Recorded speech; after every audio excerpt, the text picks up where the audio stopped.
Thank you, Oliver. Thank you. Good to be with you. Thank you.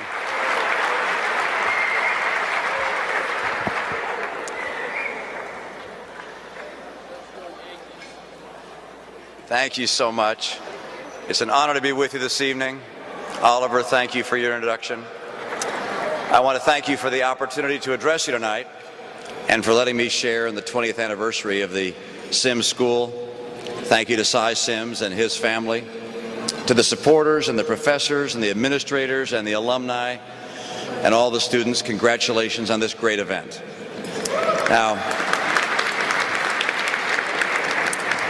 as you heard, I spent most of my life in the private sector, first by consulting to major corporations and then by starting and acquiring companies.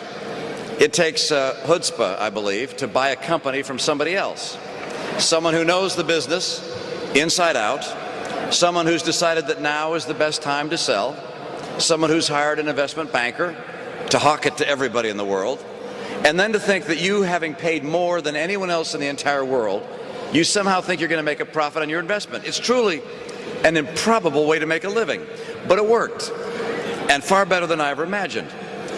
During the 15 years that I was the proud partner at Bain Capital, our compound rate of return on our investments exceeded 100% a year. Not bad. Now, what was the secret? There really wasn't a secret.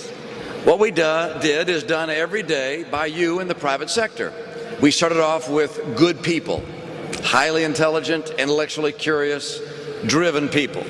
We gathered extensive data and carried out rigorous analysis before we made our decisions. And then we used all of that information to develop a highly focused strategy to make the enterprise more successful. I found that the same approach works in the public sector as well. Good people, data, analysis, focused strategy. It's not the way government usually does things, but it's the way government should do things. Today, America faces a number of critical challenges, and in my view, at the top of the list is the threat of radical, violent jihad and the associated threat of nuclear proliferation. I think many of us, including some of our leaders, fail to comprehend the extent of this threat. Take former President Jimmy Carter. President Carter thinks that Israel's security fence is the thing that keeps peace from coming to the Holy Land. Having just been to Israel, I came to the opposite conclusion. The security fence keeps peace in Israel. It's helping.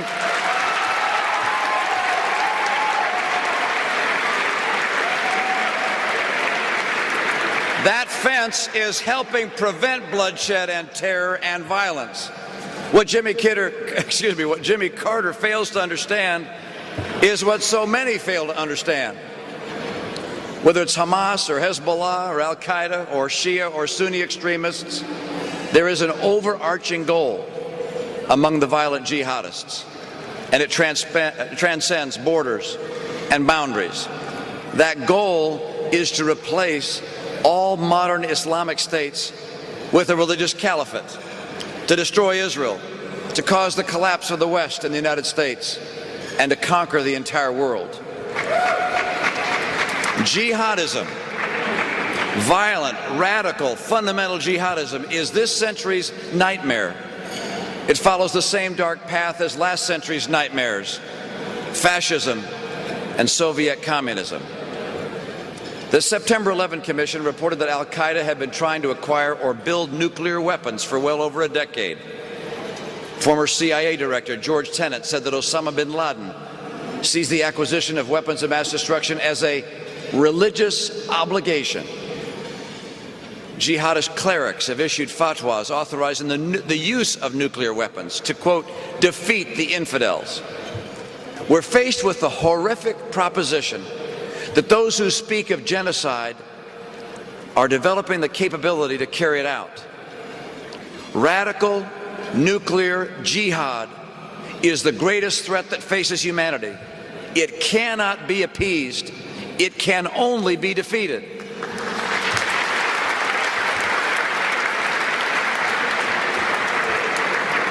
In my view, there's several steps that America has to take.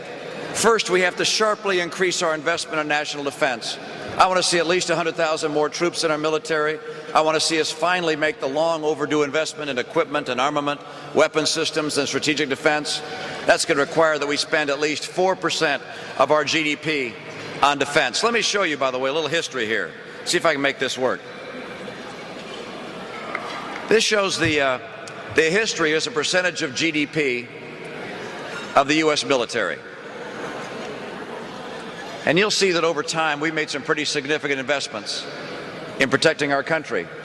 In the Korean War, 11.7% of the nation's economic activity was associated with protection of this land. During the Reagan years, it reached approximately 6% of our GDP. Today it's down to 3.8%. And I believe that we have to increase at least by $40 to $50 billion a year our spending on military strength. Second,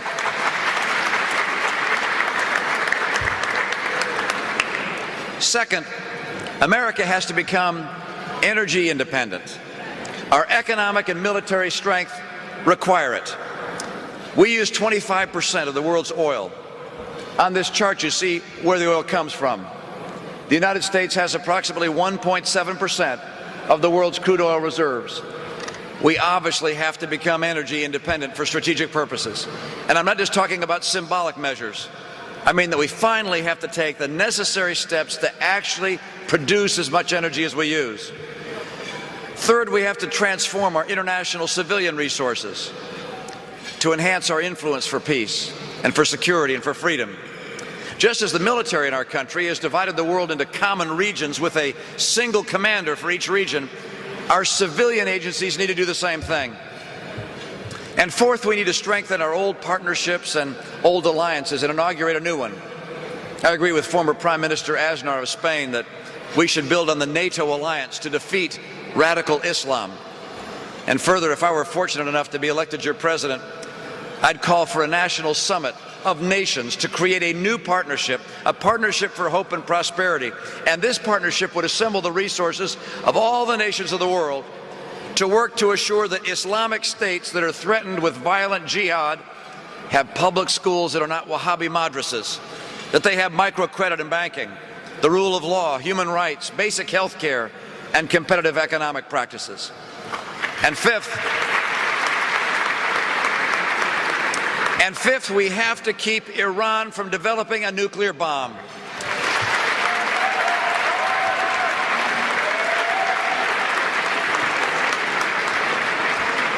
Their ambition to develop nuclear weaponry is clear. They have a virtually inexhaustible supply of clean natural gas for energy.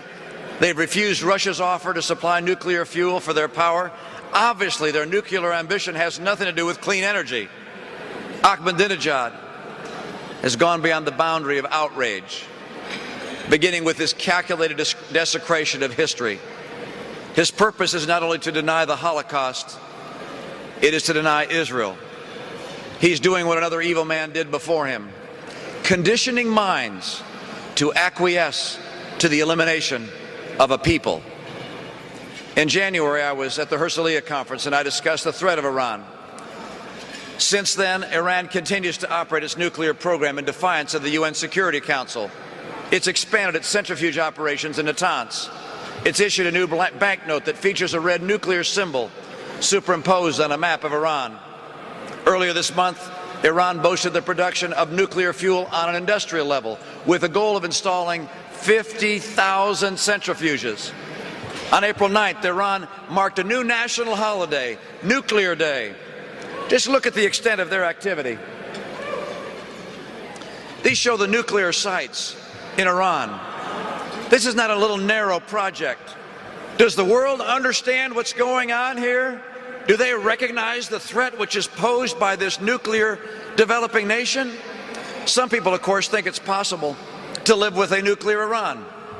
That thinking is based on the theory that Iran, once it's granted the privilege of becoming a member of the nuclear club, that it'll be a responsible actor.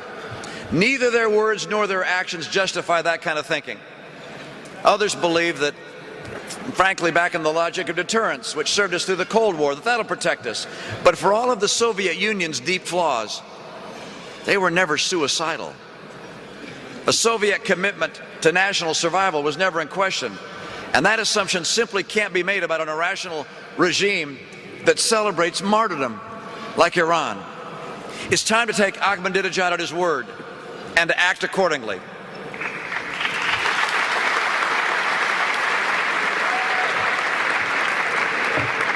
We're going to continue to work. We'll work with the UN. We'll encourage China and Russia to work with us at the UN Security Council. But the US and Europe can't afford to wait.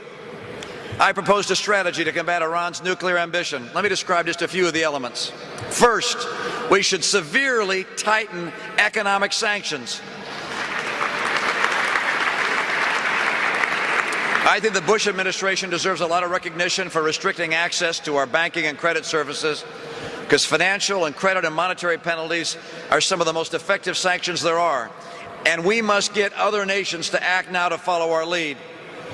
In my meetings in Israel in January, it became clear to me that pension funds, such as the one here in New York City, have invested in companies like the French oil giant Total.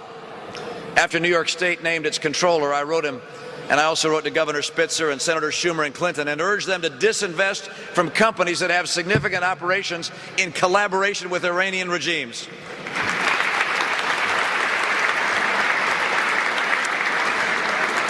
Second, I think it's important for us to isolate Iran diplomatically. Their leaders should be made to feel exactly like those of apartheid South Africa, or worse. That's why I ordered the state police of Massachusetts to refuse security details for former Iranian President Khatami when he came to Harvard.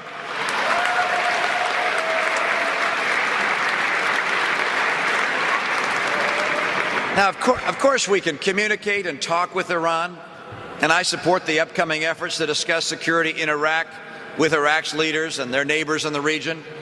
But until there are indications that high-level engagement would do anything other than reward bad behavior, I don't believe we should be engaging Iran in direct bilateral negotiations over their nuclear weapons program. Iran's nuclear intransigence is repulsive to the entire world, and we shouldn't let Iran try and position it as a Iran versus U.S. thing. Now, there's one place, of course, where I'd welcome Ahmadinejad with open arms, and that's in a court where he'd stand trial for incitement to genocide under the terms of the Genocide Convention.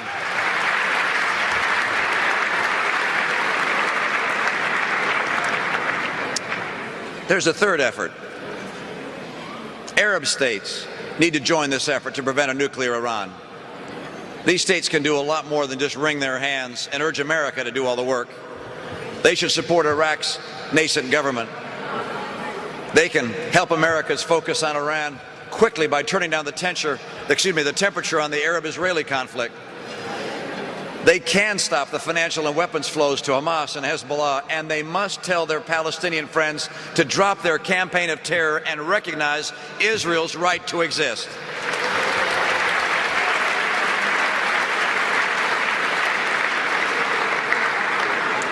This one's a little sensitive. Listen carefully. Fourth, we have to make it clear to the Iranian people that while nuclear capabilities may be the source of pride, they can also be a source of peril. If nuclear material from Iran falls into the hands of terrorists and it's used, it would provoke a devastating response from the entire civilized world to the very nation that supplied it. Now, there's yet another source of jihadist nuclear danger beyond Iran. It's the pursuit by jihadists of acquiring what are commonly known as loose nukes. The global initiative to combat nuclear terrorism, which was launched last year, was a good start, but we need to accelerate and expand it. First, I'd appoint a senior American official to serve as an ambassador at large to prevent nuclear terror.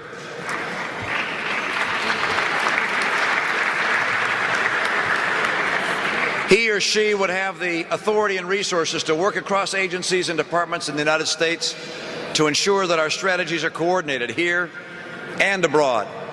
And further, I'd promote an international initiative to develop a new body of international law that would make nuclear trafficking a crime against humanity on a par with genocide and war crimes. And by allowing for universal jurisdiction, charges can be brought up at any court to help prevent traffickers from hiding in complicit or weak countries. Already people have been caught trying to smuggle nuclear materials to sell them on the black market. Their acts shouldn't be dismissed with the kind of nonchalance that sometimes accompanies routine violation of the laws. And countries that want to use nuclear power for peaceful purposes should convene to reaffirm their commitment to non-proliferation. For years now, we've depended on the Nuclear Non-Proliferation Treaty as a centerpiece. But recent technological and political developments suggest that the bargain at the center of this effort needs to be updated. We need to set a gold standard for security, given the amount of highly enriched uranium that still exists in the world. Let me show you where it is. The countries in red are countries that have over 10,000 kilograms of highly enriched uranium in various research facilities around their lands. And as you look at that, you recognize why it is that we don't want to break off our discussions with Russia. There's a lot of cooperation that we need to keep in place with Russia, because they've got to be engaged in frank and open discussions about the serious and disturbing turn of events in their own country. But we also have to remain a partner with them on the issue of securing the vast amount of highly enriched nuclear material in their country. Finally, the United States, in my view, should take the lead in organizing an international fuel bank, which would guarantee low-cost supplies of nuclear reactor fuel to countries willing to abide by very high standards for safety and security. The threat from jihad is real, and it's exacerbated by the demographic crisis. Today, over half the region is under 22 years old. The combined GDP of all Arab nations, including their oil revenue, is less than Spain. Think of that. And with the growing population and lack of jobs, the ground for radical Islam will become increasingly fertile. Let me show you some slides I think are pretty interesting. This shows the map of the world drawn to the scale of where the proportion of the world's wealth was in 1960. Look at the United States. Extraordinary wealth, larger than any other land in the world by far. Europe is shown in the pinkish colors there. That's Western Europe.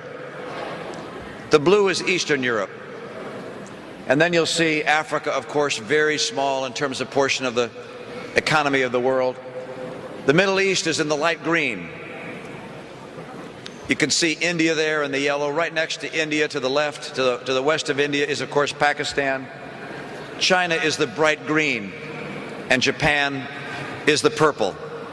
Look how that changes as projected for 2015. Look what happens to China. Look what happens to Europe. But the Middle East continues to be extraordinarily small in terms of its economic clout.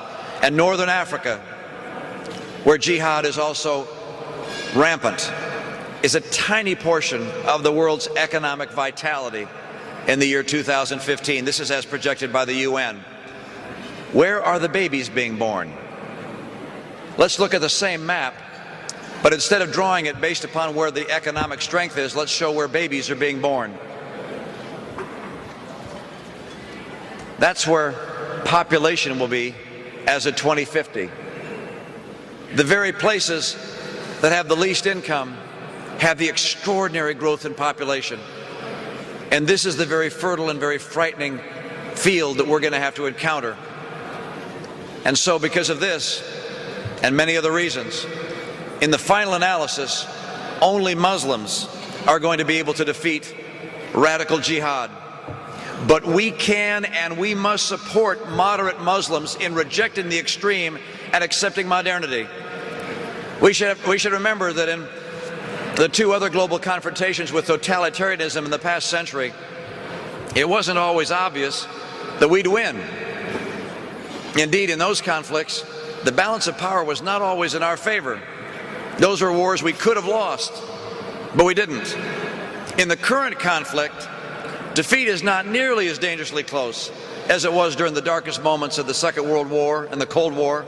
There's no comparison between the economic and diplomatic and military resources of the civilized world and those of the terrorist networks that threaten us today. In those previous global wars, there were many ways to lose, and victory was far from guaranteed. In the current conflict, there's only one way to lose, and that's if we, as a civilized world, decide not to lift a finger to defend ourselves or our values and our way of life. I will not be silent. You will not be silent. Today we can lead the world.